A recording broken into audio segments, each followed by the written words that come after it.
ஆண்டவராகிய இயேசு கிறிஸ்துவின் நாமத்தில் இந்த காலை வேளையிலே உங்களை வாழ்த்துகிறோம்.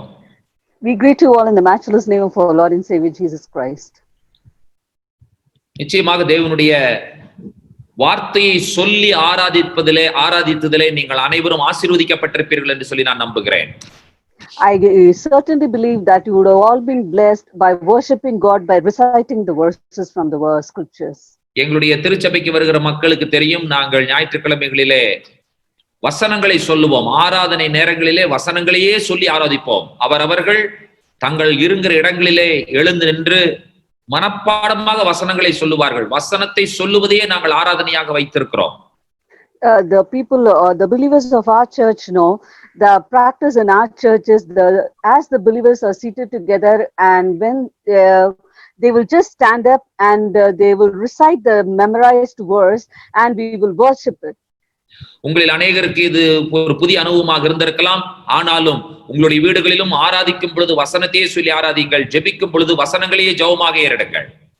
For some of you this may be a new experience, but when you worship God or when you pray, you just try to recite the verses from the scriptures. நாம் இந்த வாரம் ஒரு விஷயத்தை நாம் தியானிக்க போகிறோம். This week we are going to meditate on a thing. போன வாரம் நான் உங்களுக்கு ஒரு சில விஷயங்களை நான் உங்களுக்கு சொன்னேன். Last week I shared with you certain things. அதாவது நிழல் மாதிரி என்று சொல்லி I shared with you about shadow. அதாவது பழைய ஏற்பாட்டிலே எப்படி காரியங்கள் நிழலாய் காணப்படுகிறது என்று சொல்லி. That is, I share with you how the events are forecasted in the Old Testament as a shadow. நான் போன வாரமே நான் உங்களிடத்துல சொல்லி இருந்தேன், அதாவது அடுத்த வாரம் கடினமான ஒரு விஷயத்தை தியானம் செய்வதற்காக ஒரு எளிமையான விஷயத்தின் மூலமாக உங்களோடு இன்றைக்கு நான் பேசுகிறேன் என்று சொல்லி இருந்தது உங்களுக்கு ஞாபகம் இருக்கலாம். You would have remembered that I told you last week that this week, since you are going to meditate on a hard subject, last week I told you this week we will be meditating on an easy subject. இன்றைக்கு நாம் ஒரு விஷயத்தை நாம் அறிக்கை செய்ய போகிறோம். This week we are going to confess a certain thing. நான் ஆசீர்வதிக்கப்பட்டவன். I am a blessed person. ஏனென்று சொன்னால் நீதியின் மேல் எனக்கு பசி இருக்கிறது. I am a blessed person because I hunger after righteousness. சொல்லுங்கள், நான் ஆசீர்வதிக்கப்பட்டவன். All of you please say, I am a blessed person. ஏனென்றால் because நீதியின் மேல் பசி எனக்கு இருக்கிறது. Because I hunger after righteousness. இப்பொழுது நீதியின் மேல் பசி இருக்கிற உங்களுக்கு கர்த்தருடைய வாக்குத்தத்தம் என்ன சொல்லுகிறது தெரியுமா? Now to those who hunger after righteousness, what does the promise of God say? நான் உங்களை போஷிப்பேன் என்று சொல்லி ஆண்டவர் சொல்லுகிறார். God says, I will feed you. முதலாவது நமக்கு பசி இருக்க வேண்டும். First of all, we should have hunger. பசியிலே பல வகைகள் இருக்கிறது. அதிலே கர்த்தர் யாரை போஷிப்பார் என்று சொன்னால் நீதியின் மேல் பசி தாகம் உள்ளவர்களை ஆண்டவர் போஷிக்கிறார். There are different types of hunger, but the one whom God blesses is those who hunger after righteousness. கர்த்தருடைய வாக்குத்தத்தம் ஒரு நாளும் பொய்யாகாது. இந்த காலை வேளையிலே நீங்கள் பசியோடு அமர்ந்திருக்கிறீர்கள் என்பதை கர்த்தர் அறிவார். The promise of God never goes in vain. He never lies. But he knows that you are sitting at the seat with hunger for righteousness. அப்படிப்பட்ட பசியோடு அமர்ந்திருக்கிற உங்களுக்கு கர்த்தருடைய வாக்குத்தத்தம் உங்களை போஷிப்பேன் என்பதாகும். For those who are seated with such a kind of hunger, the promise of God is, he says, he will feed you. பழைய ஏற்பாடு என்பது என்ன என்கிறதான விஷயத்தை நாம் புரிந்து கொள்வதற்கு புதிய ஏற்பாட்டிலிருந்து ஒரு வசனத்தை நான் இன்றைக்கு வாசித்து விட்டு இன்றைய தியானத்திற்கு நேரம் நாம் கடந்து செல்லலாம். To know what is the Old Testament, we are going to read a verse from the New Testament, and then we are going to continue our meditation. என்னுடைய செய்தியிலே நான் சொல்லும் ஒரு சில எபிரேய வார்த்தைகளை நீங்கள் கண்டிப்பாய் புரிந்து கொள்ள வேண்டும். அப்பொழுதுதான் இந்த விஷயங்கள் உங்களுக்கு தெளிவாக புரியும். You have to really understand the Hebrew terms that I'm going to say in my message. Only then you can understand the message. எபிரேயர் நிருபம் யாருக்கு எழுதின நிருபம் என்று சொல்லி நமக்கு தெரியும். We all know to whom the epistles of Hebrew was written. எபிரேயம் என்கிறதான வார்த்தையை வைத்தே நீங்கள் என்ன புரிந்து கொள்ளலாம் என்று சொன்னால் அது யூதர்களுக்கு எழுதப்பட்ட நிருபம் என்பதை நீங்கள் புரிந்து கொள்ளலாம். Just by the heading of the epistle Hebrew, you can know and you can understand that it was written to the Jewish people. சிதறடிக்கப்பட்ட யூதர்களுக்கு ஆண்டவராய் இயேசு கிறிஸ்துவினுடைய வல்லமையும் மகத்துவத்தையும் அவருடைய இரண்டாம் வருகைக்கு அவர்களை தகுதிப்படுத்தும் வண்ணமாக எழுதப்பட்ட நிருபமே எபிரேயருக்கு எழுதின நிருபம். The epistle of Hebrew was written to the Jews who were scattered for them to know the greatness and the great awesomeness of Jesus Christ and to get them ready for the second coming of our Lord Jesus Christ. This epistle was written. பலரும் பல விதத்திலே வாதமிடுகிறார்கள் யார் எழுதினது என்று சொல்லி. ஆனால் யார் எழுதினது என்பதை விட அதில் எழுதப்பட்ட விஷயங்கள் என்ன என்பதை நாம் முக்கியத்துவப்படுத்தினால் அது சிறந்ததா இருக்கும் என்று நான் எண்ணுகிறேன். Many of the people contend with who the author is rather than talking about it. I think it is better if we just understand and know what is written over there. எபிரேயருக்கு எழுதின நிருபம் 9ஆம் அதிகாரம் 9வது வசனம் இவ்வாறு சொல்லுகிறது. Hebrews chapter 9 verses 9 says like this. அந்த கூடாரம் இக்காலத்திற்கு உதவுகிற ஒப்பனையாய் இருக்கிறது. Which was a figure for the time then present in. Illustration என்கிறதான வார்த்தை இங்கே வருகிறதா? இல்லங்க pastor. எந்த Which was a இது KJV pastor. இதுல எப்படி போட்டுருக்குனா which was a figure ன்னு போட்டுருக்கு pastor. KJV figure என்று போட்டிருக்கிறது. NIV ஆமாங்க. போட்டிருக்கிறது. NIV ல illustration இருக்கு pastor. Illustration, very good. Illustration. Illustration. ESV ல symbolic ன்னு இருக்கு. ESV symbolic. Perfect translation. Illustration. Illustration. ஒப்பனை. Illustration. இப்போ pastor உங்க வால்யூம் ரொம்ப டவுன் ஆயிடுச்சுங்க pastor. Really? Yes pastor. எனக்கு மைக் போட்டேன்னா என்னால பேச முடியல. மைக்க ஃப்ரீயா விட்டுட்டேன் நானு. இன்னும் கொஞ்சம் பக்கத்துல வரட்டுமா? இப்போ ஓகேவா? Yes pastor. Yes pastor. Okay. Illustration என்ற இதுல வந்து எக்ஸாம்பிள் இருக்கு. This is an example for the present time. Okay, பல வார்த்தைகள் இருக்கிறது. தமிழில ஒப்பனை என்று இருக்கிறது. There are many terms used in reference, but in Tamil it is said as illustration. அது தமிழ் வார்த்தையும் ஆங்கில வார்த்தைக்கும் உண்டான எபிரேய வார்த்தை என்ன என்பதை நாம் பார்க்க போகிறோம். Now let us see the equivalent Hebrew word for the Tamil and English word. Za, who, who, Zahu, za, Za, who. ரெண்டு வார்த்தைகள் எபிரேய வார்த்தை. Two words, Hebrew words. Za, Za, இது. this. Who, our. Him. He.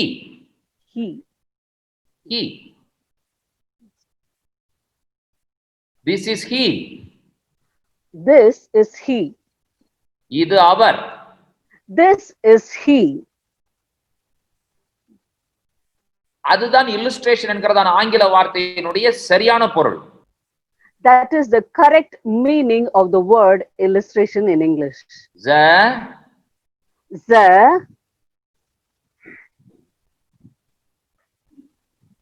H-U, who. Zahu, H-U, who. Z-E-H, za.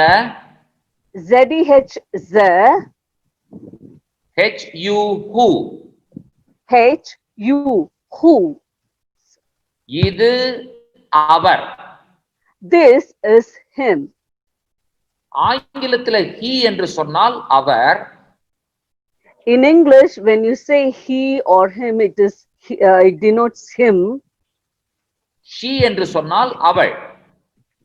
She is feminine. he என்பது ஆண் பாலையும் she என்பது பெண் பாலையும் குறிக்கும். he denotes masculine and she denotes feminine. எபிரேய மொழியிலே he என்று சொன்னால் அவள், In Hebrew, he means feminine. who என்று சொன்னால் அவர் என்பதையும் குறிக்கிறதா இருக்கிறது. Who denotes masculine. Zahu, Zahu, இது அவர். this is him. புதிய ஏற்பாட்டில் சொல்லப்பட்ட அனைத்து காரியங்களும் யாரை கை காண்பிக்கிறது என்று சொன்னால் பழைய ஏற்பாட்டில் இருக்கிற இயேசுவை கை காண்பிக்கிறதா இருக்கிறது. All the things which are mentioned in the New Testament denotes only one person, and that is Jesus Christ, who is in the Old Testament. அந்த கூடாரம் அவரை குறிக்கிறதா இருக்கிறது என்பதுதான் அதனுடைய பொருள். The meaning is that tent denotes him. இப்ப அந்த கூடாரத்தில் இருக்கிற பல விஷயங்கள் அங்கே காணப்படுகிறது. There are many things inside the tabernacle.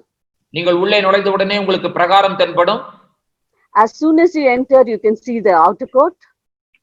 பிரகாரத்திற்கு உள்ளே நீங்கள் போவீர்கள் என்று சொன்னால் பரிசுத்த ஸ்தலம் காணப்படும். And as you go through the outer court, you can see the holy place. பிரகாரத்தில் பலி செலுத்துவீர்கள். பிரகாரத்திலே தண்ணீர் தொட்டி இருக்கிறது. In the outer court, you will offer the sacrifices, and the brazen laver is there. பரிசுத்த ஸ்தலத்தில் சமூக தப்பமும் பொன் குத்து விளக்கும் தூபபீடமும் காணப்படுகிறது. And in the holy place, you can see the table of shewbread, the altar of incense, and the lampstand. Other உள்ளே மகா பரிசுத்தலத்திற்குள் செல்வீர்கள் என்று சொன்னால், and as you enter the most holy place, உடன்படிக்கை பெட்டி இருக்கிறது. you can see the ark of the covenant.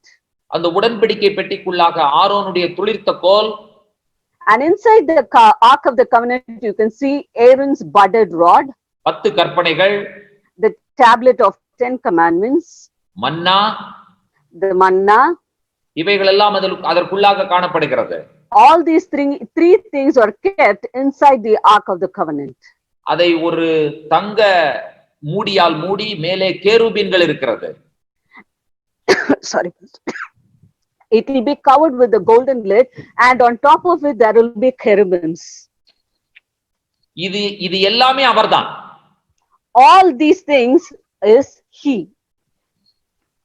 Zahu, Zahu, பலிபீடம், altar. Zahu, It is Zahu. வெண்கல தொட்டி, Brazen laver. Zahu, Zahu.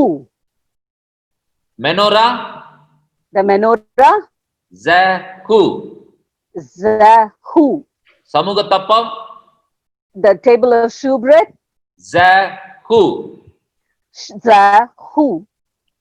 தூபபீடம், The altar of incense. Zahu, Zahu. உடன்படிக்கை பெட்டி, The ark of the covenant. Zahu, Zahu. ஆரோனுடைய துளிர்த்த கோல், Aaron's budded rod. Zahu, Zahu. மன்னா வைக்கப்பட்ட பொற்பாத்திரம் மன்னா, The golden pot of manna. Zahu, Zahu. 10 கற்பனைகள், The tablet of the 10 commandments. Zahu, Zahu. இது அவர், This is he. இது அவர். This is he. இப்ப உங்களுடைய அருகில் இருக்கிறவரை பார்த்து சொல்லுங்கள், அவரை குறித்துத்தான் நாம் இன்றைக்கு பார்க்க போகிறோம். So turn to the person next to you and say, we are going to meditate upon he. இப்பொழுது அடுத்த கேள்வி, யார் அவர்? The next question, who is he? போன வாரத்துல ஒரு கேள்வி கேட்டேன், யார் அந்த நிழல்?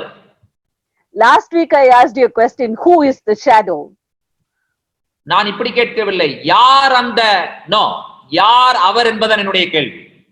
I'm not asking you what is that, I'm asking you who is that. எத்தனையோ பெயர்களை சொல்லுகிறார்கள், எத்தனை பெயர்களையும் என்னால் சொல்ல முடியாது. நான் சொல்லுவதற்கு ஒரே ஒரு பெயர் தான் இருக்கிறது, இயேசுவை மட்டும்தான் சொல்ல முடியும். Many people say many names. I do not have any names. I just have one name. That is the name of Jesus Christ. இப்பொழுது கேள்வி, யார் அவர்னு கேளுங்க பக்கத்துல ஒரு இடத்துல. Now you are turn to the person next to you and ask, who is he? அவர் இயேசு என்று சொல்லி சொல்லுங்கள். You say he is Jesus. Zahu. Zahu. யார் அவர்? Who is he? Jesus. This is Jesus. There is Jesus. This is Jesus. J Jeshua. Yes, praise God. இன்றைக்கு அந்த கூடார முழுவதும் அவருக்கு ஒப்பனையாய் இருக்கிறது. அந்த கூடாரத்தில் காணப்படுகிற மன்னாவை பற்றி நான் இன்றைக்கு பேச போகிறேன். மன்னா. The whole tabernacle is an illustration of him. Today we are going to meditate upon manna. மன்னா என்பது அற்புதமாய் கிடைத்த ஒரு விஷயம். அதை விசுவாசிக்காத மக்களால் அதை புரிந்து கொள்ள முடியாது. Manna was received in a wondrous way. Those who do not have belief and faith, they cannot understand it. விசுவாசிக்காதவர்கள் என்று சொல்லும் பொழுது நான் புறஜாதிகளை பற்றி பேசிக் கொண்டிருக்கவில்லை, நம்முடைய மக்களை பற்றி பேசிக் கொண்டிருக்கிறேன். When I talk about saying persons who don't believe, I do not talk about the unbelievers, but I'm talking about the believers. மன்னாவை பற்றி புரிந்து கொள்வதற்கு reverend, doctor, bishop, evangelist, pastor என்கிறதான டைட்டில் தேவையில்லை என்பதுதான் என்னுடைய வாதம். My argument is, to understand manna, you do not need to have many titles behind your name. இந்த பட்டங்களை வைத்துக் கொண்டிருக்கிறவர்களால் என்ன செய்ய முடியவில்லை என்று சொன்னால், அநேக நேரங்களிலே அவர்களால் தேவனுடைய வார்த்தையை அற்புதம் என்று சொல்லி விசுவாசிக்க முடிவதில்லை. Those who own these kind of titles, many times they are not able to believe that the word of our God can do miracles. மன்னா தேவனுடைய அற்புதம் என்பதை இந்த காலை வேளையிலே நீங்கள் விசுவாசிப்பீர்கள் என்று சொன்னால், உங்களுக்கான தேவனுடைய வார்த்தை தான் இந்த காலை வேளையிலே கடந்து வரப்போகிறது. If you believe that manna is the word of God this morning, this word comes to you. Manna. யாத்திராகமம் 16ஆம் அதிகாரம். Exodus chapter 16. நிறைய விஷயங்கள் சொல்ல வேண்டியிருக்கிறது. ஆகையினால எல்லா விஷயத்தையும் நான் சொல்லுவதற்கு நீங்கள் எனக்கு ஒத்துழைக்கும்படி அன்போடு கேட்கிறேன். I have to share with you a vast amount of information, so I need your help. எந்த வகையில் நீங்கள் எனக்கு ஒத்துழைக்க வேண்டும் என்று சொன்னால், நான் அவுட்லைனால சில விஷயங்களை சொல்லும் பொழுதே அதனுடைய ஆழத்தை நீங்கள் புரிந்து கொள்ள வேண்டும் என்று சொல்லி நான் நம்புகிறேன். நான் உங்களை கேட்டுக்கொள்கிறேன். I ask you, the way you can help me with is, as I share with you the outline, you will understand the depths of it. அவுட்லைன்ல சொல்லக்கூடிய விஷயங்களை நீங்கள் புரிந்து கொள்ள வேண்டும் என்று சொன்னால், உங்களுக்கு இந்த செய்தியில் முழுமையாய் நீங்கள் ஈடுபாட்டோடு இருக்க வேண்டும் என்பதுதான் என்னுடைய விருப்பம். To understand and to understand the outline that I give you, you have to be concentrating on the message that I give. இஸ்ரவேல் மக்கள் எகிப்தின் அடிமைத்தனத்திலிருந்து வெளியே வந்து வனாந்தரத்திலே பிரயாணப்பட்டு வந்து கொண்டிருக்கிறார்கள். The children of Israel, they have been released from their slavery and they were journeying in the wilderness. இஸ்ரவேல் மக்கள் வனாந்தரத்திலே அவர்கள் முறுமுறுக்கிறார்கள். The children of Israel murmur in the wilderness. அவர்களுடைய முறுமுறுப்பின் காரணமாக கர்த்தர் மோசேயோடும் ஆரோனோடும் பேசி அவர்களுக்கு ஆகாரத்தை கொடுக்கிறார் என்பதை பார்க்கிறோம். We see that because of their murmuring, God talks with Moses and Aaron and gives them the manna. நாங்கள் எகிப்திலேயே மரித்திருந்தால் நலமாயிருக்கும், அங்கே எங்களுக்கு கல்லறை தோட்டங்கள் இருந்தன என்பதுதான் அவர்களுடைய வாதம். Their argument was, it would have been better if we would have died in Egypt itself, because we would have had graves. இப்பொழுது இந்த முறுமுறுப்பை கர்த்தர் கேட்கிறார். Now God hears this murmur. இப்பொழுது கர்த்தருடைய பதில் என்ன என்று சொல்லி யாத்திராகமம் 16ஆம் அதிகாரம் 4வது வசனத்திலே நாம் வாசிக்கிறோம். And we see, we read about the response that God gives in Exodus chapter 16 verse 4. அப்பொழுது கர்த்தர் மோசேயை நோக்கி, நான் உங்களுக்கு வானத்திலிருந்து அப்பம் வருஷிக்க பண்ணுவேன். ஜனங்கள் போய் ஒவ்வொரு நாளுக்கு வேண்டியதை ஒவ்வொரு நாளிலும் சேர்த்துக் கொள்ள வேண்டும். அதனால் அவர்கள் என் நியாயப்பிரமாணத்தின்படி நடப்பார்களோ நடக்க மாட்டார்களோ என்று அவர்களை சோதிப்பேன். Then said the Lord unto Moses, Behold, I will rain bread from heaven and gather a certain rate every day, that I may prove them whether they will walk in my law or no. அந்த வசனத்தினுடைய முதல் பகுதியை நான் உங்களுக்காக வாசிக்கிறேன், கவனியுங்கள். I will read the first part of the verse to you. Please listen. நான் உங்களுக்கு வானத்திலிருந்து அப்பம் வருஷிக்க பண்ணேன். I will rain bread from heaven. இப்பொழுது நாம் அதை எப்படி புரிந்து கொள்ள வேண்டும் என்று சொன்னால், Now, the way we have to understand is, வானத்தின் அப்பமாகிய நான் உங்களுக்காக பொழிவேன். I, the bread of heaven, will rain for you. எத்தனை பேருக்கு புரிந்து நான் என்ன சொல்லுகிறேன் என்கிற விஷயம்? How many of you understood what I am telling? வானத்தின் அப்பமாகிய நான் உங்களுக்காக பொழிவேன். I, the bread of heaven, will rain for you. இதுதான் கர்த்தருடைய வார்த்தை. This is the word of God.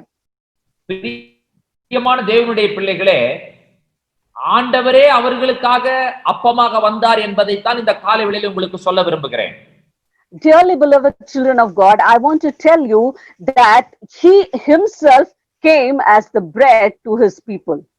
நாம் நம்முடைய கற்பனைகளிலே வேற எதையாவது நாம் யோசித்துக் கொண்டிருப்போம் என்று சொன்னால் கர்த்தருடைய வார்த்தையை நம்மால் புரிந்து கொள்ள முடியாது. If you would have imagined something in our mind, we cannot understand the word of God. கர்த்தர் சொல்லுகிறார், வானத்தின் அப்பமாகிய நான் உங்களுக்காக பொழிய பண்ணுவேன். Lord says, I, the bread of heaven, will rain for you. கர்த்தரே அப்பமாக கீழே இறங்கி வந்தார் என்பதுதான் என்னுடைய கூற்றாய் இருக்கிறது, என்னுடைய செய்தியாய் இருக்கிறது. My message for you is, God himself came as the bread from heaven. இதிலே பல விஷயங்களை நாம் இன்றைக்கு தியானிக்க போகிறோம். Today we are going to meditate many things from this. இந்த 16ஆம் அதிகாரம் 3வது வசனத்தை நீங்கள் வாசிப்பீர்கள் என்று சொன்னால், அவர்கள் என்ன கேட்டார்கள்? நாங்கள் எகிப்திலே இறைச்சி பாத்திரங்கள் அண்டையிலே உட்கார்ந்து அப்பத்தை புசித்தோம். அவர்களுடைய தேவை இறைச்சியும் அப்பமும். In verse 3, if we read, it says, we sat by the flesh pots and we did eat bread to the full. Their need was flesh and bread. ஆனால் அது அடிமைத்தனத்தின் வீடு. அங்கிருந்து கர்த்தர் இவர்கள் வெளியே கொண்டு வந்திருக்கிறார் என்று சொன்னால் இவர்கள் தேவனுடைய அற்புதம் தேவை. And that is the house of slavery. And if God had brought them out of it, it is a miracle for them.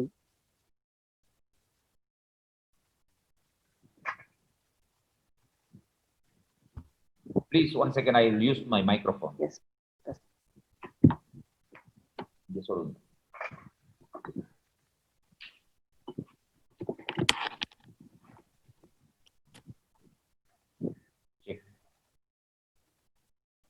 Testing, check. Yes, Pastor. கேக்குது, Pastor. Is my mic is okay?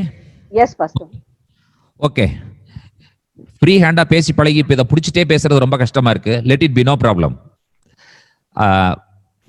இப்பொழுது அவர்களுக்கு கர்த்தர் தம்முடைய அப்பத்தை கொடுப்பதற்கு ஆண்டவர் ஆயத்தமாகிறார். Now God gets ready to feed the people with his bread. இப்பொழுது 16ஆம் அதிகாரம் 6வது வசனத்தையும் 7வது வசனத்தையும் நாம் வாசிக்கும் பொழுது இது என்ன என்பதை நாம் தெளிவாக புரிந்து கொள்கிறோம்.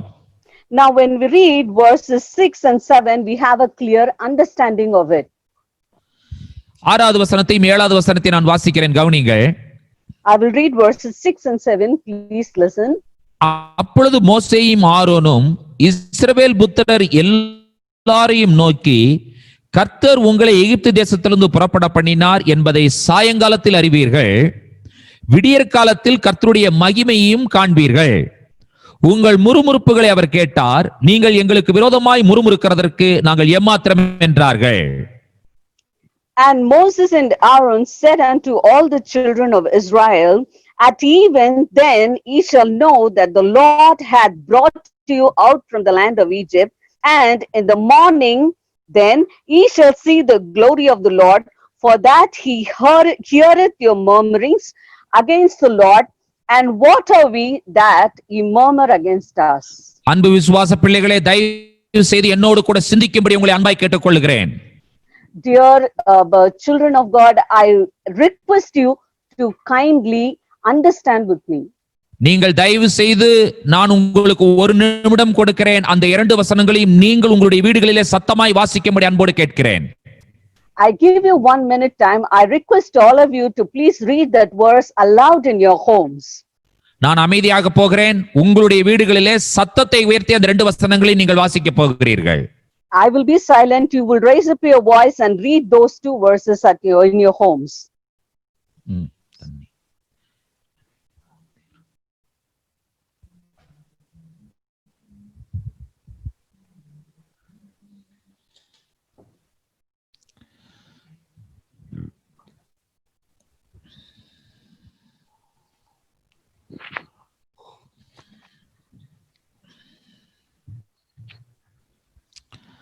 வாசித்து முடித்து விட்டீர்கள் என்று சொல்லி நான் நினைக்கிறேன்.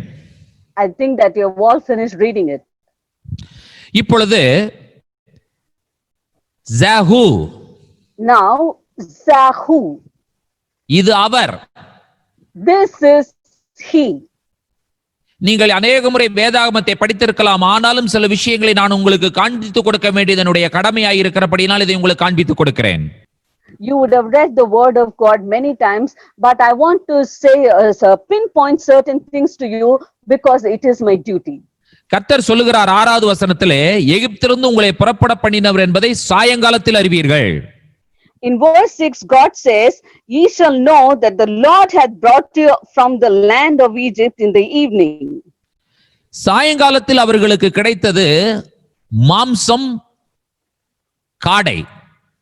In the evening, they received meat, that is flesh, that is quails. சாயங்காலத்திலே மாம்சீக பிரகாரமான உணவு அவர்களுக்கு கிடைக்கிறது. In the evening, they received meat for the flesh. பூமிக்குரிய ஆகாரம். It is a meat for earthly meat. பூமிக்குரிய ஆகாரத்தை சாப்பிட்டு விட்டு அவர்கள் படுக்க போய் விடுவார்கள். They will finish they will eat their earthly meat and then they will go to sleep. இப்பொழுது காலையில் இவர்கள் எழுந்தால், Now, as they wake up in the morning, இப்பொழுது காலையில் அவர்கள் பார்ப்பது எதுவென்று சொன்னால், வேதம் அதை அப்பம் என்று குறிப்பிடவில்லை, கர்த்தருடைய மகிமையை காண்பீர்கள் என்று சொல்லப்பட்டிருக்கிறது. and as they rise up in the morning, the word of God does not say they saw bread, but it says they saw the glory of the Lord. இதை எப்படி புரிந்து கொள்ள போகிறீர்கள்? How are you going to understand this? இந்த பூமியில் இருக்கும் பொழுது பூமிக்குரிய ஆகாரத்தை சாப்பிடுகிறீர்கள். When you are in this world, you eat according to the world. நீங்கள் இரவு தூங்க போவது என்று சொல்லுவது மரணம், அடக்கம், உயிர்த்தெழுதல். The thing which I மரணமும் say அடக்கமும் that, மட்டும். sorry, yes, pastor. நீங்கள் இரவு தூங்க போவது மரணமும் அடக்கமும். When you go to sleep, it denotes your death and your burial. காலையில் நீங்கள் எழுவது உயிர்த்தெழுதல் அடையாளமாய் இருக்கிறது. உயிர்த்தெழும் பொழுது நீங்கள் மகிமையை பார்ப்பீர்கள். And then when you rise up in the morning, you will see the glory of God. பூமிக்குரிய ஆகாரம், மாம்சத்திற்குரிய ஆகாரம். The food of the earth is for your flesh.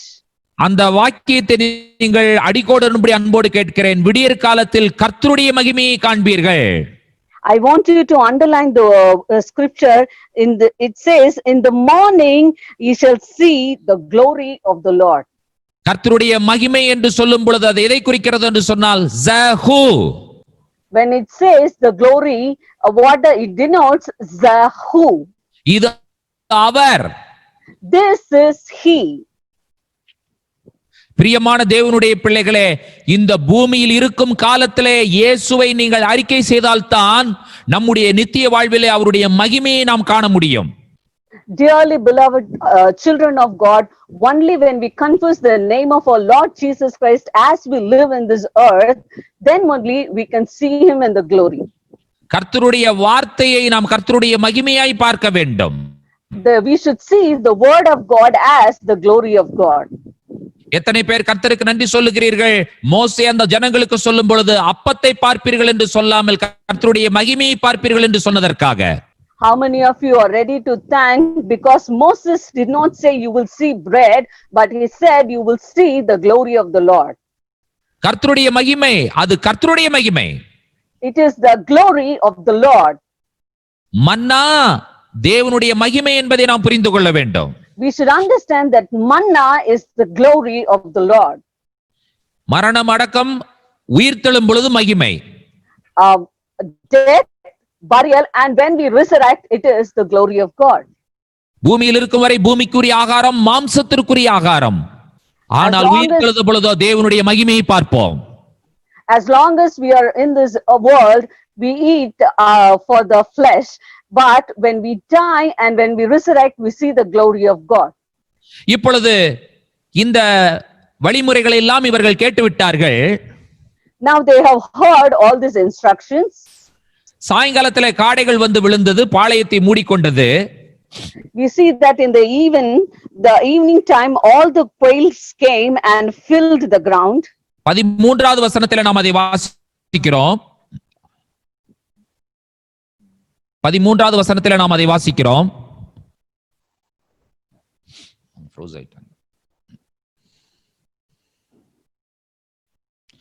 13வது வசனத்திலே நாம் அதை வாசிக்கிறோம். In verse 13 we read it. 14வது வசனத்தை வாசிக்கும் பொழுது, பனி நீங்கின பின்பு வனாந்திரத்தின் மீதெங்கும் உருட்சியான ஒரு சிறிய வஸ்து உறைந்த பனிக்கட்டி பிடித்தனையாய் தரையின் மேல் கிடந்தது. And in verse 14 it says, and when the dew that lay was gone up, behold, upon the face of the wilderness there lay a small round thing, as small as a hoarfrost on the ground. எபிரேய வேதாகமத்தை நீங்கள் படிப்பவர்களாய் இருப்பீர்கள் என்று சொன்னால் 15வது வசனத்தினுடைய சரியான விளக்கத்தை உங்களால் புரிந்து கொள்ள முடியும். If you are a person who reads the Hebrew Bible, you will know and understand the exact meaning of the 15th verse. இப்பொழுது இஸ்ரவேல் புத்திரர் அதை கண்டு இது இன்னதென்று அறியாதிருந்து ஒருவர் பார்த்து இது என்ன என்றார்கள் என்று சொல்லுவது நம்முடைய தமிழ் வேதாகமும் ஆங்கில வேதாகமும். Our English and Tamil Bible says, and when the children of Israel saw it, they said one to another, it is manna, for they wist not what it was. இப்பொழுது அந்த இது என்ன என்பதனுடைய எபிரேய வார்த்தை என்ன என்று சொல்லுகிறேன், கவனியுங்கள். Now I will tell you the Hebrew term for what is this. Maza. Pastor, it கேக்கலங்க pastor, audio cut ஆயிடுச்சு. Maza. Maza. இது என்ன? What is this? Maza. Maza. இது என்ன? What is this? ஆனால் இங்கே எபிரேய வேதாகமத்தை நீங்கள் திருப்பி பார்ப்பீர்கள் என்று சொன்னால் மாஸ என்றதான வார்த்தையை நீங்கள் பார்க்க முடியாது. But if you see the Hebrew Bible, you will not see the word maza. அங்கே என்ன வார்த்தை போடப்பட்டிருக்கிறது? The word that is put there is மன்ஹு.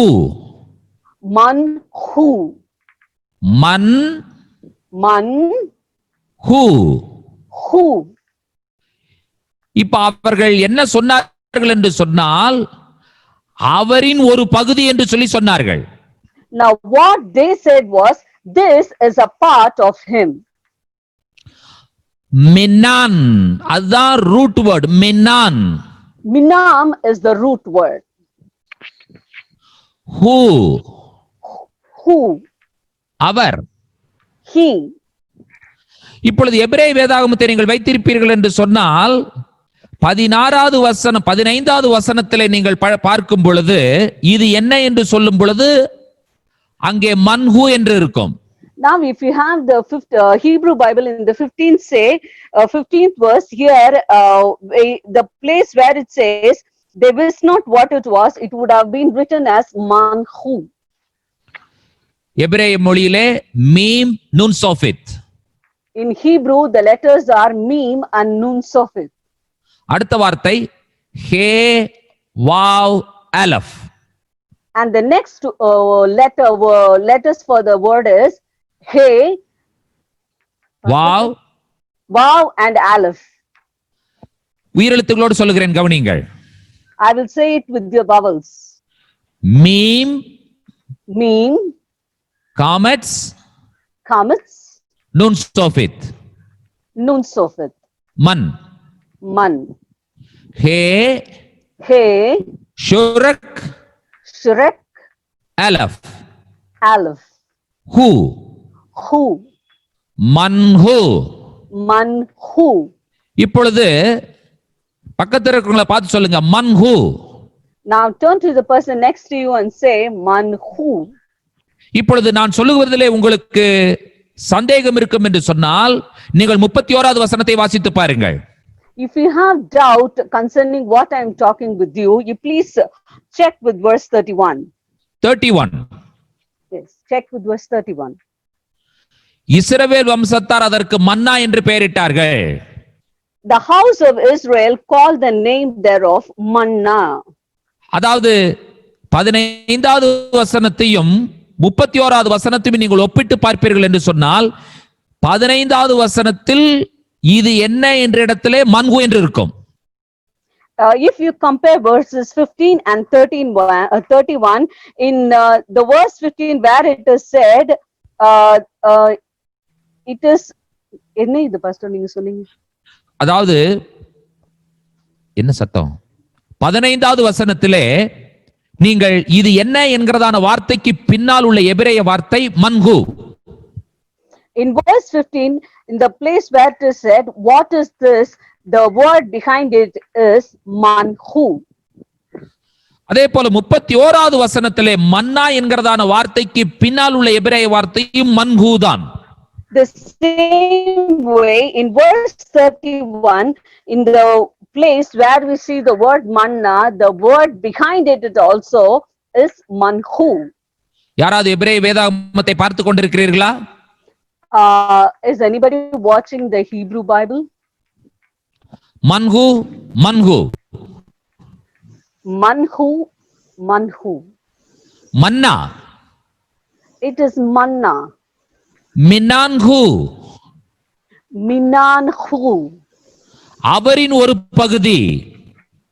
It is a part of him. பிரியமான தேவனுடைய பிள்ளைகளே, Dearly beloved Mann children of என்று சொல்லும் God. பொழுது போர்ஷன் பகுதி என்று பொருள் அதற்கு. When I say man, it means a portion, it is a part. இது என்ன என்பதனுடைய கேள்வி அங்கே இல்லவே இல்லை. அந்த வசனம் எவ்வாறு இருந்திருக்க வேண்டும்? There is no question of what is this. The verse should have been like this. அதாவது இஸ்ரவேல் புத்திரர் அதை கண்டு The children of இதுவரைக்கும் Israel saw this. Please The children of Israel saw this. இதுவரைக்கும் அப்படிப்பட்ட ஒரு விஷயத்தை அவர்கள் பார்க்காதபடியினால், ஏற்கனவே மோசேயின் மூலமாக கேள்விப்பட்டபடியினால் இது அவர் என்று சொல்லி அவர்கள் வைத்த பெயர் தான் அது. Because they haven't seen this till now, and through Moses they have heard it, they said this is he. இப்பொழுது இஸ்ரவேல் புத்திரர் எல்லாரும் சேர்ந்து ஒரு பெயர் கொடுக்கிறார்கள், இது அவர்.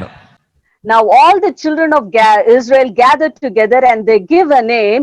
They say this is he. இப்பொழுது மோசே பதில் சொல்லுகிறார், அவரைத்தான் உங்களுக்கு புசிப்பதற்காகவே அப்பமாகவே கொடுத்திருக்கிறார் என்பது மோசேயினுடைய பதில். Now Moses replies to them and says, just for you to eat, he has given himself for you as bread. திரும்ப 15வது வசனத்தை கவனித்து வாசியுங்கள். Now carefully read the 15th verse. இஸ்ரவேல் புத்திரர் அதை கண்டு அது இன்னது என்று சொல்லி அவர்களுக்கு அறியாதிருந்து ஒருவரை ஒருவர் பார்த்து இது அவர் என்றார்கள். அப்பொழுது மோசே அவர்களை நோக்கி, இது கர்த்தர் உங்களுக்கு புசிக்க கொடுத்த அப்பம். And when the children of Israel saw it, they said one to another, it is manna, for they wist not what it was. And Moses said unto them, this is the bread which the Lord hath given you to eat. Manna. Manna. தமிழிலே மன்னா. In Tamil, it is manna. மன்ஹு. Manhu. Who என்கிறதான எபிரேய வார்த்தைக்கு அவர் என்று சொல்லி சொன்னேன் நான். I told you for the Hebrew word who, I told you it is him. அவரின் ஒரு பகுதி. It is a part of him. கேள்வி என்னவென்று சொன்னால் யார் அந்த அவர்? The question is, who is that him? பக்கத்தில் இருக்கிறவங்களை பார்த்து கேளுங்கள், யார் அந்த அவர்? Turn to the person next to you and ask, who is he? சத்தமாய் கைகளை உயர்த்தி சொல்லுங்கள், அவர்தான் இயேசு. Lift up your hands and say aloud, he is Jesus. இப்பொழுது மன்னா என்பது என்ன என்று சொல்லி கேள்விக்கு பதில் கண்டுபிடிக்கும் பொழுது, Now as you find the answer for manna, மன்னா என்பது அப்பம் என்று சொல்லி 4வது வசனத்துல வாசிக்கிறோம். in verse 4 we read that manna means bread. 7வது வசனத்துல மன்னா என்பது மகிமை என்பதாக வாசிக்கிறோம். In verse 7 we read manna means the glory of the Lord. 14வது வசனத்திலே மன்னா என்பது ஒரு சிறிய உறைந்த பனியை போல இருக்கிறதான உருட்சியான வஸ்து என்று சொல்லி வாசிக்கிறோம். In verse 14 we read that manna means a small round thing as small as the hoar frost. யார் அந்த அவர்? Who is he? இயேசுவே அவர். He is Jesus. இப்பொழுது இன்னொரு விஷயத்தை நான் உங்களுக்கு முன்பாக வைக்க விரும்புகிறேன். இயேசு எப்பொழுது நமக்கு பிரயோஜனம் உள்ளவராக மாறுகிறார்? Now I want to keep another thing in front of you. When does Jesus become profitable to us? அப்படி என்று சொன்னால் என்னுடைய கேள்வியை நான் மாற்றி கேட்க வேண்டும். மன்னா எப்பொழுது நமக்கு பிரயோஜனம் உள்ளதாக மாறுகிறது? எப்பொழுது நாம் பயன்படுத்த முடியும்? That means I have to change my question, change the way I ask my question. When is the manna useful to me? இப்பொழுது நீங்கள் 23வது வசனத்தை என்னோடு கூட சேர்ந்து வாசிக்க வேண்டும். Now you have to join with me and read verse 23. அவன் அவர்களை நோக்கி, கர்த்தர் சொன்னது இதுதான், நாளைக்கு கர்த்தருக்குரிய பரிசுத்த ஓய்வு நாளாகிய ஓய்வு, நீங்கள் சுட வேண்டியதை சுட்டு வேவிக்க வேண்டியதை வேவித்து. அந்த வசனத்தை, அந்த வார்த்தையை கவனிங்கள். சுட வேண்டியதை சுட்டு வேவிக்க வேண்டியதை வேவித்து. Verse 23 it says, and he said unto them, this is that which the Lord had said, tomorrow is the rest of the holy Sabbath unto the Lord.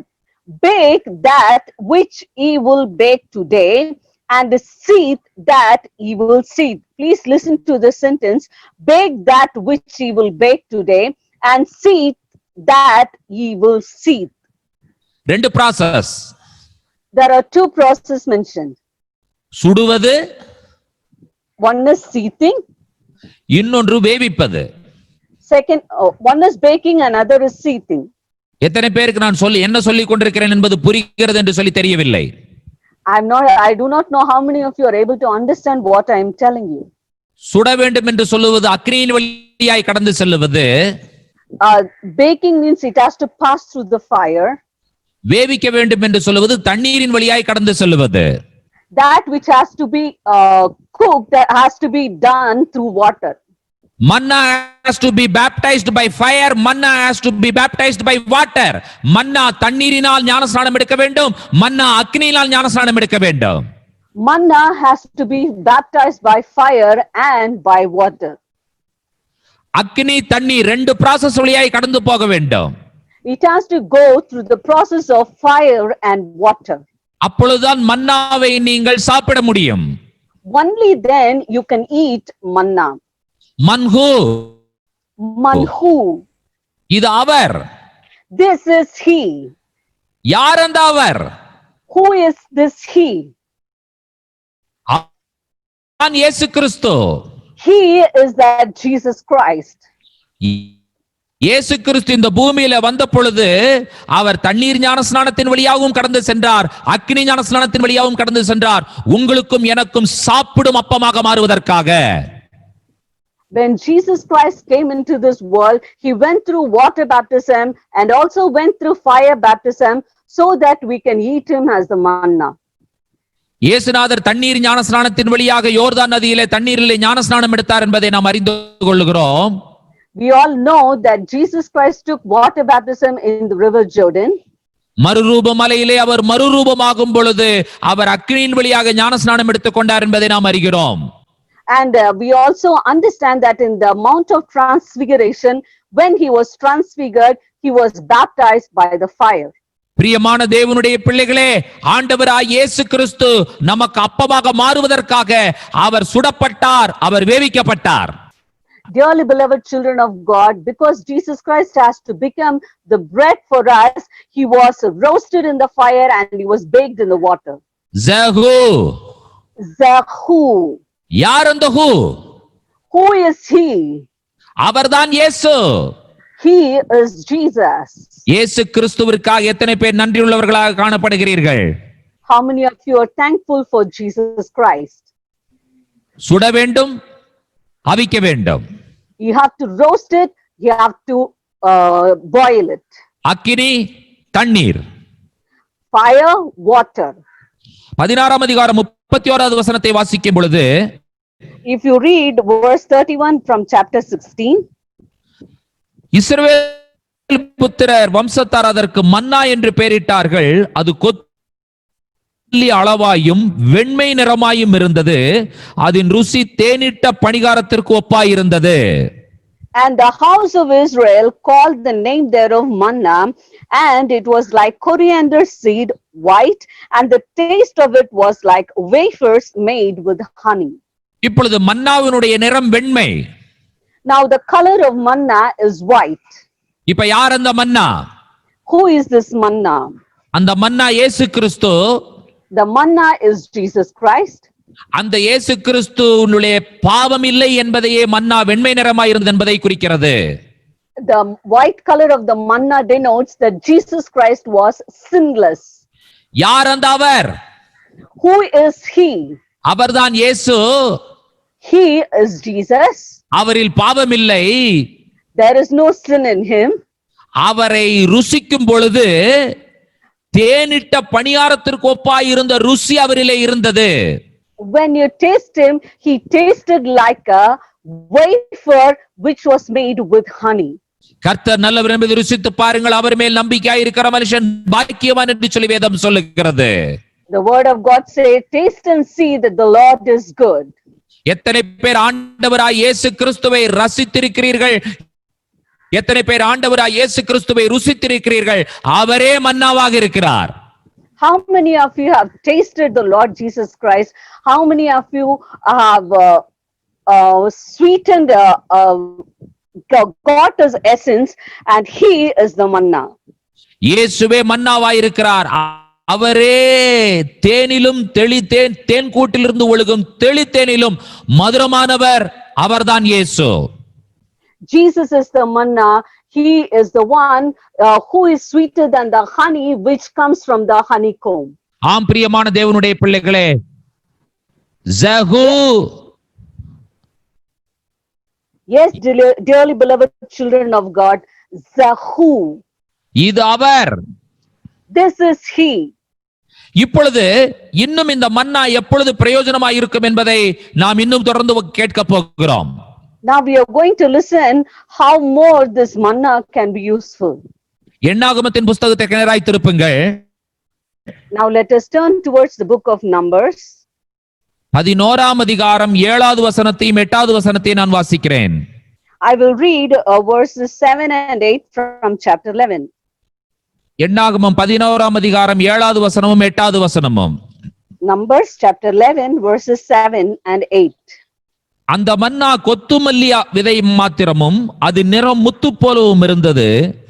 ஜனங்கள் அதை பொறுக்கி கொண்டு வந்து எந்திரங்களில் அரைத்தாவது, உரல்களில் இடித்தாவது, பானைகளில் சமைப்பார்கள். அதை அப்பமங்களாக சுடுவார்கள். அதன் ருசி புது ஒலிவ எண்ணெயின் ருசி போல் இருந்தது. And the manna was as coriander seed, and the color thereof was as the color of bdellium.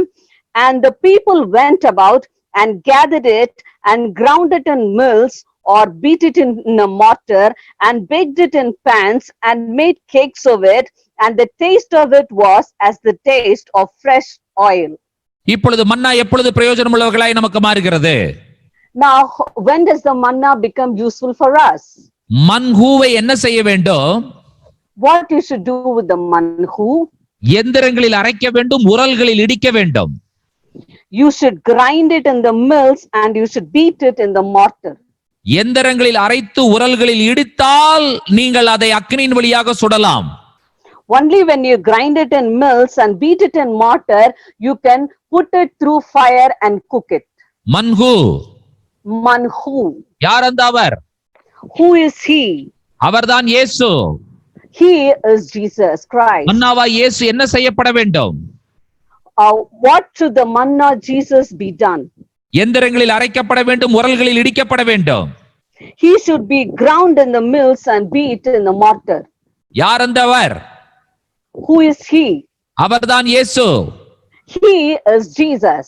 அவர் சிலுவையில் அடிக்கப்பட வேண்டும், பாடுகளின் வழியாய் கடந்து செல்ல வேண்டும். அப்பொழுது மட்டுமே அவர் நமக்கு பிரயோஜனம் உள்ளவராக மாறுவார். He should be crucified on the cross. He should go through sufferings, and only then he can be useful for us. எத்தனை பேர் இங்கே மன்னா உரல்களில் இடிக்கப்படுவதையும் அரைக்கப்படுவதையும் ஆண்டவராய் இயேசு கிறிஸ்துவினுடைய சிலுவை மரணத்தினுடைய பாடுகளுக்கு அடையாளமாக நீங்கள் இங்கே எடுத்துக்கொள்கிறீர்கள்? How many of you take this grinding in the mills and beating in the mortar as an example of the sufferings of our Lord Jesus Christ? ஜனங்கள் அதை உரல்களில் இடித்து அரைக்க வேண்டும். The people have to put it in the mill and they have to grind it. ஆண்டவராய் இயேசு கிறிஸ்து இந்த மனுக்குலத்தின் ஜனங்களுடைய கைகளால் இடிக்கப்பட்டார், நொறுக்கப்பட்டார், குத்தப்பட்டார், சிலுவையில் அறையப்பட்டார். அபிஷேகம் உள்ள புது ஒலிவ எண்ணெயின் ருசியை போல இருப்பதற்காக. Just to be tasteful as the newly crushed and brought out olive oil, Jesus was crushed by men through sufferings on the cross, and he was beaten and he was chastised so that he would be a fresh oil. மன்ஹூ Manhu. ஆண்டவராய் இயேசு கிறிஸ்துவினுடைய சிலுவை மரணத்தையும் அடக்கத்தையும் உயிர்த்தெழுதலையும் அறிக்கை செய்யும் பொழுது மட்டுமே அவர் உங்களுக்கு அபிஷேக தைலமாக மாறுவதற்கு அவர் முடியும். Only when you confess the sufferings of our Lord Jesus Christ on the cross, his death, his burial, and his resurrection, then only he can be the anointing oil for you. அங்கே தேனை போல ருசியாய் இருந்தது. There it was sweet like honey. இங்க புது ஒலிவ எண்ணெயின் ருசியை கொடுக்கிறது அந்த மன்னா. Here this manna gives the taste of a fresh olive oil. இயேசு கிறிஸ்து என்னுடைய வாழ்க்கையில ருசி கொடுக்கிறவர் மட்டுமல்ல, இயேசு கிறிஸ்து என்னுடைய வாழ்க்கையின் அபிஷேக தைலமாகவும் அவரே இருக்கிறார். Jesus Christ is not only the reason why I am able to give much taste, but he is also the reason, and he is the only one who is the anointing oil for me. இயேசுவை தவிர யாராலும் உங்களுக்கு ருசி கொடுக்க முடியாது, ருசியாய் இருக்க முடியாது. Other than Jesus, nobody can make your life tasteful. இயேசுவை தவிர யாரும் உங்களை அபிஷேகிக்கவும் முடியாது.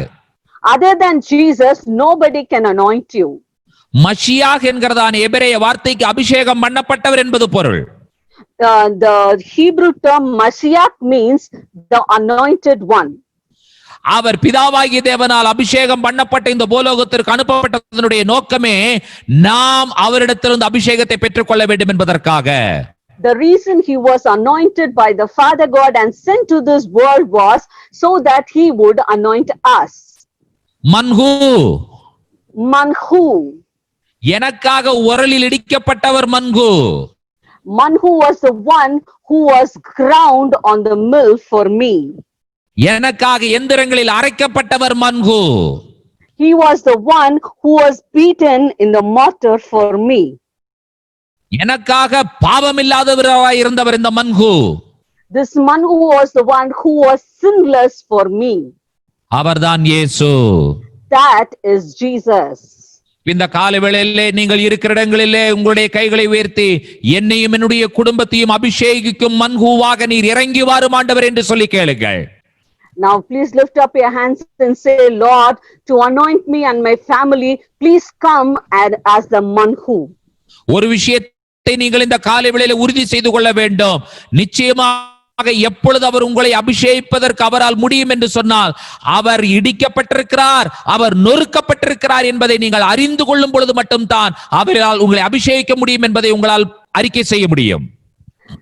You should know for sure that he can anoint us at any time because he was crushed and he was squeezed, and he can anoint our family anytime only when we confess him. இப்ப tension இல்லாம பக்கத்துல இருக்கிறவங்கள பார்த்து உங்க family மத்த இருக்காது கேளுங்க. பக்கத்துல இருக்கவங்க பார்த்து சொல்லுங்க, கொஞ்சம் சொல்லுங்க, டென்ஷன் ஆகாதீன்னு சொல்லுங்க. Now look at for your family members and say, please don't get tensed up. இப்ப நீங்க உட்கார்ந்து இருக்கிறத பார்க்கும்போது கொஞ்சம் எப்படியோ ரொம்ப ஒரு ஹையா பிபி ஏறின மாதிரி உட்கார்ந்து இருக்கீங்க. Now when I look at you, you're all seated as though your blood pressure has gone up. சொல்லுங்க, கூல் டவுன் சொல்லுங்க, cool down, calm down. You please tell them, please calm down. இப்ப கேளுங்க, இப்ப அவங்க கூல் ஆயிட்டாங்க. இப்ப கேளுங்க பக்கத்துல இருக்கிறவங்கள்ட்ட. Now they have calmed down. Now you look at them and ask, மன்ஹூ இடிக்கப்பட்டார், நொறுக்கப்பட்டார் என்பது தெரியுமான்னு கேளுங்க. Now you ask them, do you know that the manhu was grounded and he was beaten? அப்படி அவர் இடிக்கப்பட்டு நொறுக்கப்படும் பொழுது மட்டும்தான் அவர் நமக்கு அபிஷேகமாக மாற முடியும் என்பது உங்களுக்கு தெரியுமான்னு கேளுங்க. Now you ask them, only when he is grinded and beaten, then only he can become an anointing for us. இயேசுவே எனக்காக அடிக்கப்பட்டீர் ஆண்டவரே. Oh Jesus Christ, you were beaten for me. எனக்காக நொறுக்கப்பட்டீர் ஆண்டவரே. You were crushed for me. இயேசுவே நீர்தான் அபிஷேகநாதர். Jesus, you are the anointing one. பழைய நாற்றமெடுத்த நபர் அல்ல அவர், புது ஒலிவ எண்ணெயாய் இயேசு கிறிஸ்து காணப்படுகிறார். Jesus Christ was not found as the old rotten one, but he was found as the freshly squeezed olive oil. மன்ஹூ. இப்பொழுது இந்த மன்னாவை ஆண்டவர் கொடுத்ததனுடைய நோக்கங்கள் என்ன என்பதை நாம் பார்க்க போகிறோம். Now we are going to see the reasons why God gave this manna. ஏன் ஆண்டவராகிய இயேசு கிறிஸ்து நமக்கு தேவை? Why do we need Lord Jesus Christ? யாத்திராகமம் 16ஆம் அதிகாரம் 4வது வசனம் மன்னா கொடுத்ததனுடைய நோக்கத்தை இங்கே சொல்லப்பட்டிருக்கிறது. Exodus chapter 16 verse 4 says the reason why manna was given. யாத்திராகமம் 16ஆம் அதிகாரம் 4வது வசனம் இவ்வாறு சொல்லுகிறது, அதனால் அவர்கள் நியாயப்பிரமாணத்தின்படி நடப்பார்களோ நடக்க மாட்டார்களோ என்று அவர்களை சோதிப்பேன். Verse 4 says that I may prove them whether they will walk in my law or no. தேவனுடைய வழியிலே நாம் நடக்கிறோமோ இல்லையா என்பதை சோதிப்பதற்காக கொடுக்கப்பட்டது மன்ஹூ. Manhu was given to check whether we walk in the ways of the Lord or not. பிரசங்கத்தை கேட்டுவிட்டு நல்லா இருக்கிறது என்று சொல்லி போவதற்காக அல்ல, அதன்படி நடப்பதற்காக கொடுக்கப்பட்டது தேவனுடைய வார்த்தை. The word of God was given so that just after hearing the message we say, oh, it was nice and go, but it was given so that we will hear it and obey it. கர்த்தருடைய வார்த்தையை படிப்பது கடமைக்காக படிப்பது கிடையாது. We do not read the word of God out of duty. அதை நிறைவேற்ற வேண்டும் என்கிற எண்ணம் இருக்கிறது. Pastor, அந்த சென்டென்ஸ் ஃபுல்லாவே கேட்கலங்க பாஸ்டர். தேவனுடைய வார்த்தையை நிறைவேற்ற வேண்டும், தேவனுடைய வார்த்தையின்படி நடக்க வேண்டும் என்பதற்காகவே கர்த்தருடைய வார்த்தை கொடுக்கப்படுகிறது. The word of God is given so that we will be able to fulfill it and do it accordingly. மன்னா நான் தேவனுடைய வார்த்தையின்படி நடப்பதற்காக எனக்கு கொடுக்கப்பட்டது என்பதை அறிக்கை செய்யுங்கள். Now let us confess, manna, it was given for me so that I will walk accordingly to the word of God. நம்ம கேட்டுட்டு ரொம்ப நல்லா இருந்துச்சு அப்படின்னு தலையாட்டிட்டு போயிடுவோம்ல, அந்த தலையாட்டுறது கிடையாது இது.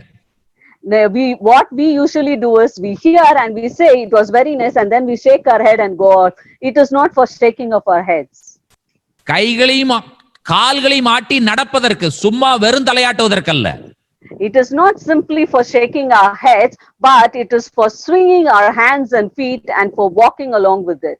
பக்கத்துல இருக்குன்னு சொல்லுங்க, சும்மா தலையாட்டிராதீங்க, கைகளையும் கால்களையும் ஆட்டி நடவுங்கள் என்று சொல்லுங்கள். Turn to the person next to you and say, do not just simply shake your head, but walk by stretching out your hands and legs. இப்பொழுது மன்னா கொடுக்கப்பட்டதனுடைய நோக்கம், அடுத்த நோக்கம் என்ன? Now what is the next reason manna was given? உபாகமம் 8ஆம் அதிகாரம் 3வது வசனம்.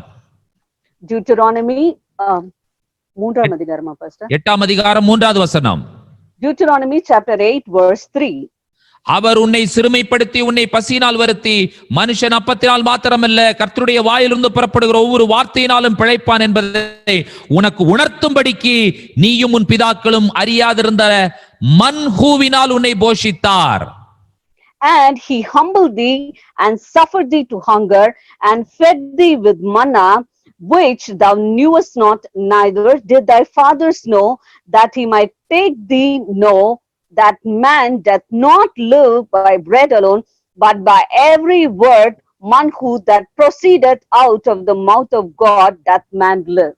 கேரட் உண்டாக கடவுது என்று சொல்லி ஆண்டவர் சொல்லி இருப்பார் என்று சொன்னால், ஆண்டவருடைய வார்த்தையினுடைய ரிசல்ட் தான் carrot. If God would have said, let carrot grow, the result for the word of God is that carrot grew. கர்த்தருடைய வார்த்தை என்ன சொல்லுகிறது?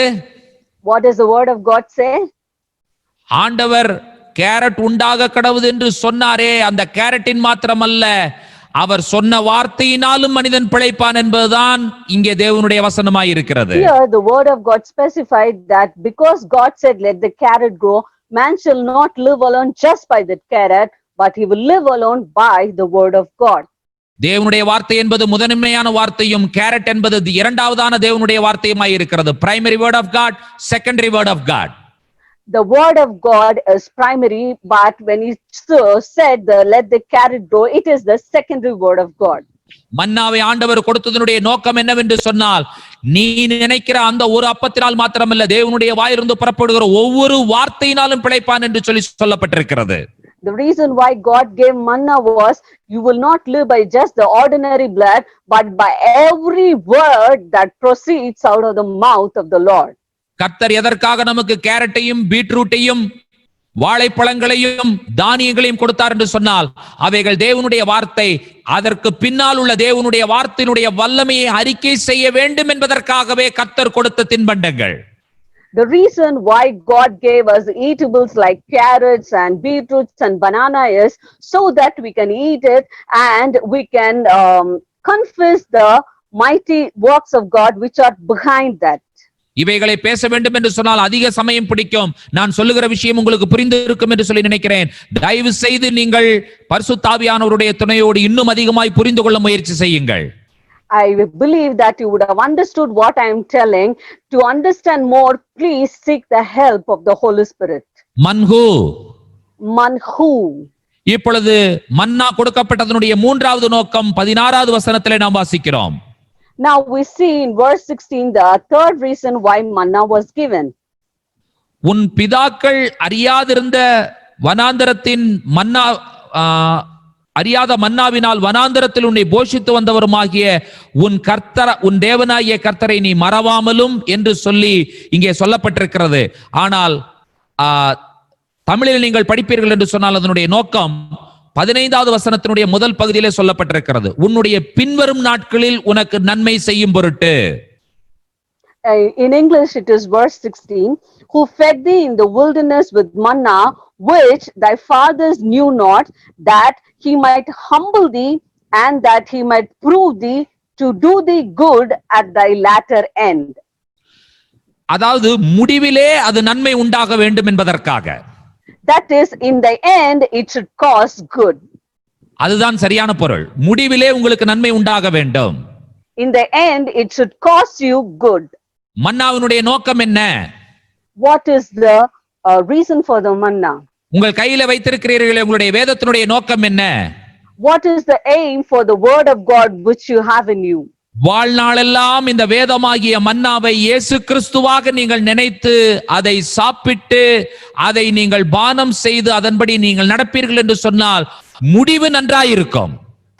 As long as you live, you eat of this word, that is Jesus Christ, and you drink Jesus Christ, your end will be good. முடிவு நமக்கு பரலோக ராஜ்யமாய் இருக்கும், முடிவு நமக்கு நித்தியமாய் இருக்கும். Our end will be heaven and our end will be glory. எதற்காக மன்ஹு? Why we have the manhu? நாம் கர்த்தருடைய வழியில் நடக்க வேண்டும் என்பதற்காக மன்ஹு. We have the manhu to walk in the ways of God. நாம் அப்பத்தினால் மாத்திரமல்ல தேவனுடைய வார்த்தையினாலும் நாம் பிழைக்க முடியும் என்பதை புரிய வைப்பதற்காக மன்ஹு. To make us understand that we will not live by bread alone, but by every word which proceeds out of the mouth of God, we have the manhu. மூன்றாவதாக கடைசியாக முடிவு சம்பூர்ணமாய் நன்மையாக இருக்க வேண்டும் என்பதற்காக மன்ஹு. And third reason is for our end to be peaceful and whole, we have the manhu. உங்களுடைய கைகள் இருக்கிற வேதாகமத்தை உயர்த்தி பிடித்த ஆண்டவருக்கு நன்றி சொல்லுங்கள். மன்ஹுவிற்காக நன்றி என்று சொல்லுங்கள். Lift up the word of God, the Bible which you have in your hand, lift it up and say, thank you for your manhu, Lord. இப்பொழுது இந்த மன்னாவை பற்றி இன்னொரு விஷயத்தை நீங்கள் புரிந்து கொள்ள வேண்டும். Now you have to understand another thing of this manhu. ஏதோ ஒரு சில மக்கள் மட்டும் தான் போய் மன்னாவை பொறுக்கினார்கள் என்று சொல்லி நீங்கள் நினைக்க முடியாது. மோசே தனியாக சாப்பாடு சமைத்து சாப்பிட்டார் என்று சொல்லி நீங்கள் நினைக்க கூடாது. You should not think only some people went to collect the manna. You should not think that Moses cooked this manna alone and ate. மோசேவா இருந்தாலும் சரி, ஆரோனா இருந்தாலும் சரி, அவர்களும் என்ன செய்ய வேண்டும் என்று சொன்னால் காலையில் போய் மன்னாவை பொறுக்கி அதை வந்து சமைத்து சாப்பிட வேண்டும். Whether it is Moses or Aaron, they have to go early in the morning, collect the manna, come, cook and eat it. மன்னாவை பொறுக்க வேண்டும் என்பதற்கு மோசேயும் விதிவிலக்கல்ல, ஆரோனும் விதிவிலக்கல்ல. Nobody is left out, whether it be Moses or Aaron. ஒவ்வொரு நாளும் அதிகாலையில் வேதம் படிக்க வேண்டும் என்பதற்கு இந்த உலகத்திலே எந்த மனிதனும் விதிவிலக்கானவன் அல்ல. No man in this world has a special permission not to read the word of God every morning. 2 நாளைக்குரிய வேதாகமத்தை ஒரே நாளிலே படித்து விடலாம் என்று சொல்லுகிற பொருளும் அல்ல. அன்றன்றுக்கு வேண்டிய மன்னாவை அன்றன்று பொறுக்க வேண்டும். It does not mean that you can read the scripture for 2 days together. You should eat the manna as and when of the day. மன்னாவுக்கு நீங்கள் லீவ் விட முடியாது. You cannot give leave to the manna. ஆனால் ஒரே ஒரு நாள் மன்னாருக்கு leave விடும். But one day the manna will have leave. அதை நான் சொல்லுகிறேன், என்ன பொருள் என்பதை நான் சொல்லுகிறேன். I will tell you the meaning of it. இப்பொழுது பக்கத்திற்குள்ள பார்த்து சொல்லுங்கள், மன்னாவை பொறுத்தவரை எல்லோரும் சரிசமம் என்று சொல்லுங்கள். Now turn to the person next to you and say, according to the manna, everybody is equal.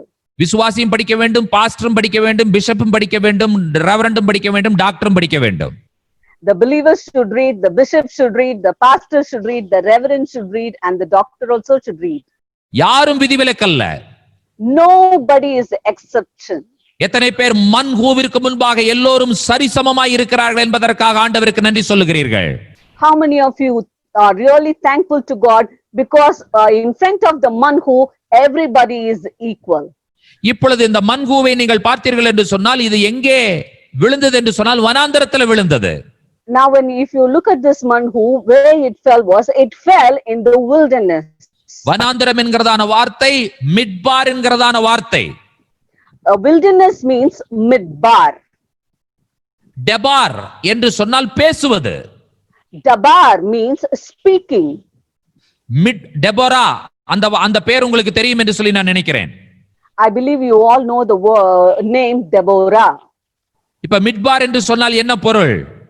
Now what is the meaning of midbar? தேவன் பேசுகிற இடம். The place where God talks. அந்த வனாந்தரத்துல தேவன் பேசின தேவனுடைய வார்த்தையை தான் மன்னாவாக அவர்கள் புசித்தார்கள். They ate the words which God spoke unto them as manna. இப்பொழுது 6 நாள் மன்னா விழுகும். Now for 6 days the manna will fall. பூமியினுடைய மேற்பரப்பிலே 6 நாள் மன்னா இருக்கும். On the top layer of the ground, you can see the manna would have fallen for 6 days.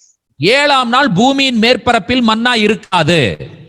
But on the 7th day, you will not see the manna on the top layer of the earth. இப்ப பக்கத்துல இருக்கவங்க பார்த்து சொல்லுங்க, 7ஆம் நாள் பூமியின் மேற்பரப்பில் மன்னா இருக்காதுன்னு சொல்லுங்க. Now turn to the person next to you and say, on the 7th day, the manna will not be on the ground. சொல்லுங்க, 7ஆம் நாள் பூமியின் மேற்பரப்பில் மன்னா இருக்காது என்று சொல்லுங்க. You look at them and say, on the 7th day, on the top of the ground, you will not find manna. இப்ப அடுத்த கேள்வி கேளுங்கள், பக்கத்துல இருக்கிற இடத்துல 7ஆம் நாள் மன்னா எங்க இருக்குன்னு கேளுங்க.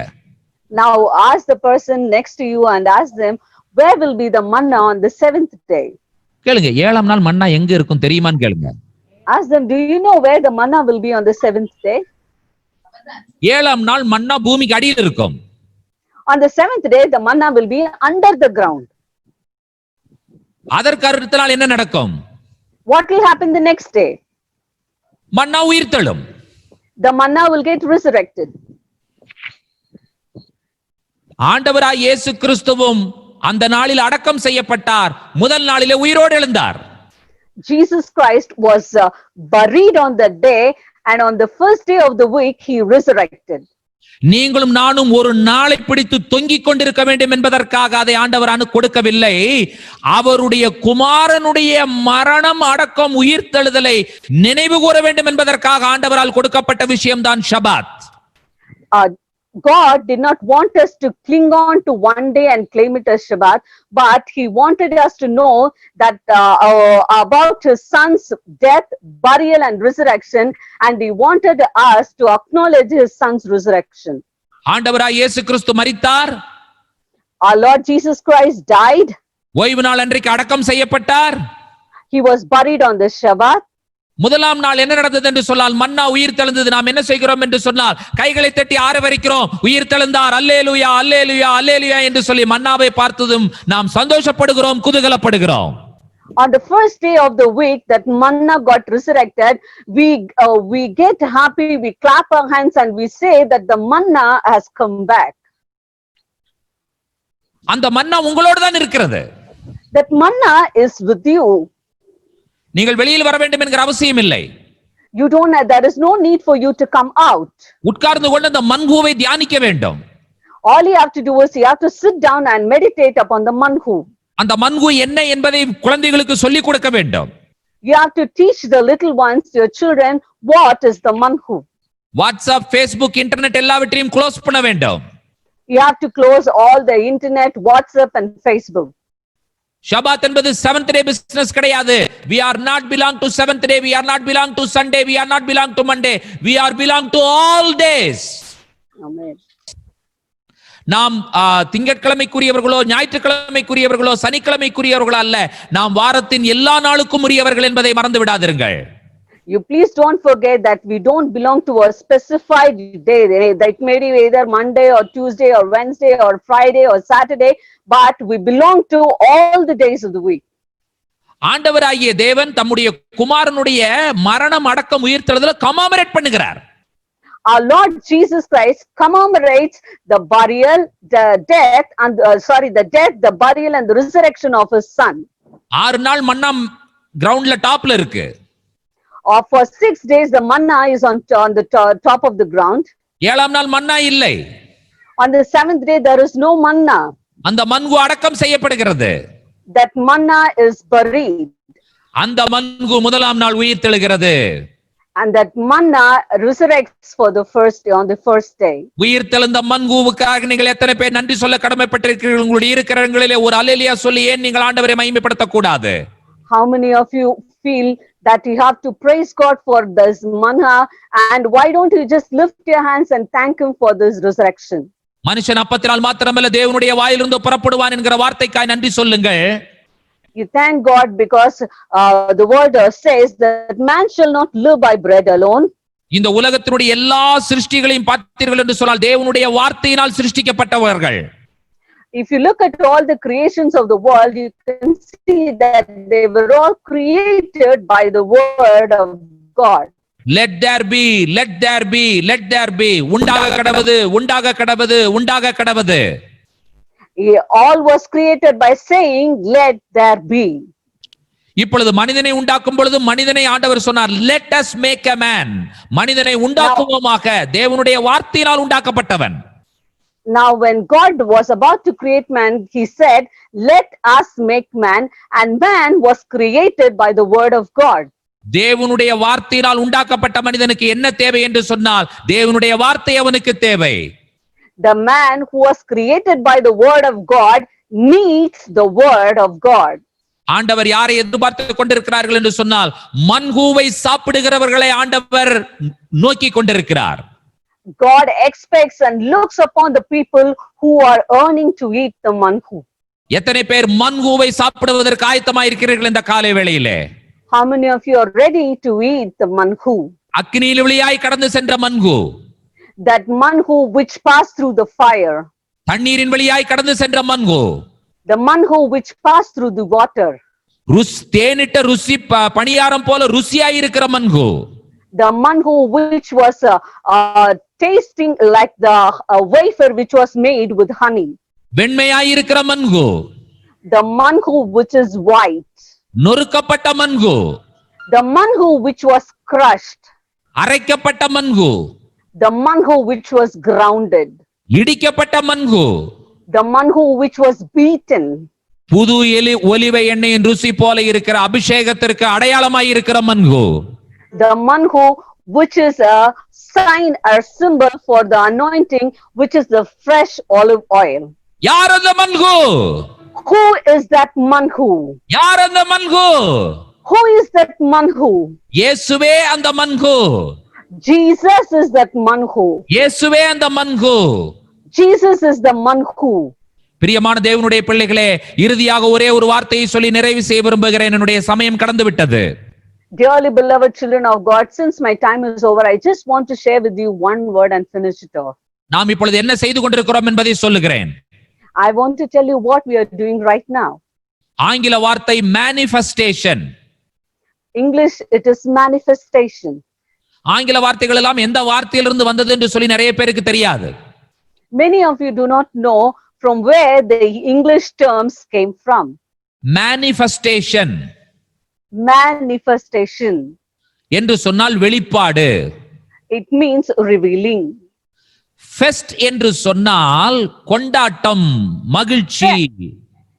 Fest means celebration, gladness. Festival, விழா. Festival. விழா. Festival. இப்பொழுது சொல்லுங்கள், manifestation, Manifestation. manifest. Manifest. manifestation என்று சொன்னால் வெளிப்பாடு. Manifestation means revelation. manifestation என்பது manifest. Manifestation means it's manifest. manifest என்று சொன்னால் மானாவினுடைய விழா. Manifest means it is the festival of the manna. எப்பொழுது நீங்கள் மன்னாவை விழாவாக கொண்டாடுகிறீர்கள் என்று சொன்னால், இயேசு கிறிஸ்து மாம்சத்தில் வெளிப்பட்டபடியினால் அவரே மேனிஃபெஸ்டேஷனாக இருக்கிறார், அவரே மன்னாவாக இருக்கிறார். அதுதான் நமக்கு மேனிஃபெஸ்டாக இருக்கிறது, அதுவே நமக்கு விழாவாக இருக்கிறது என்று சொல்லி நிறைவு செய்கிறேன். I want to finish by saying, when we celebrate manna as the festival, we accept that Jesus Christ is the manna and that he came and lived, and he is a festival to be celebrated. இயேசுவை தவிர இன்னொரு வெளிப்பாடு இல்லை என்பதை பக்கத்திற்கு சொல்லுங்கள். Turn to the person and next to you and say, there is no greater revelation than Jesus Christ. வெளிப்பாடு கிடைக்குமான்னு சொல்லி எங்கேயும் போகாதீங்கன்னு சொல்லுங்க. Please look at them and say, don't go in search where you can find revelations. வேதாகமத்திலும் சரி, வேதாகமத்திற்கு உள்ளேயும் சரி, வேதாகமத்திற்கு வெளியேயும் சரி, என்னுடைய வாழ்க்கையின் உள்ளேயும் சரி, என்னுடைய வாழ்க்கையின் வெளியேயும் சரி, இயேசு மட்டும் தான் வெளிப்பாடு. In the Bible, outside the Bible, in my life and outside my life, there is no greater revelation than Jesus Christ. Manifestation. Manifestation. Manifest. Manifest. Jesus Christ is the manna. இயேசு கிறிஸ்துவே மன்னாவாய் இருக்கிறார். Jesus Christ is the manna. மன்ஹூ. Manhu. இது அவர். This is he. பக்கத்துல இருக்கிறவங்களை பார்த்து கடைசியாக ஒரு முறை கேளுங்கள், யார் அந்த அவர்? Turn to the person next to you and ask that person one last time, who is that he? அவர்தான் இயேசு. He is Jesus. அடிக்கப்பட்டவர், He was beaten. நொறுக்கப்பட்டவர், He was crushed. அக்கினியின் வழியாய் கடந்து சென்றவர், He went through fire. தண்ணீரின் வழியாய் கடந்து சென்றவர், He passed through waters. வெண்மையானவர், He is white. தேனைப் போல ருசியானவர், He is sweeter like honey. புது ஒலிவ எண்ணெயை போல என்னை அபிஷேகம் செய்கிறவர். He anoints me like the fresh olive oil. அந்த மன்னா இன்றைக்கு உங்களுடைய வீட்டினுடைய மேஜைகளிலே வைக்கப்பட்டிருக்கிறது. That manna is kept in the table of your homes today.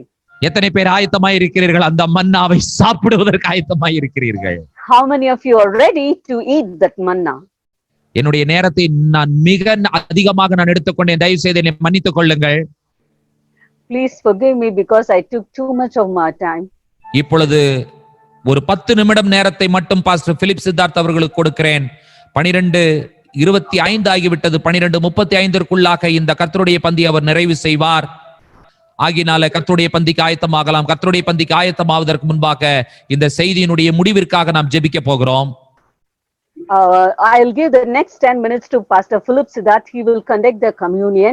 And before that, we will do a final prayer for the message.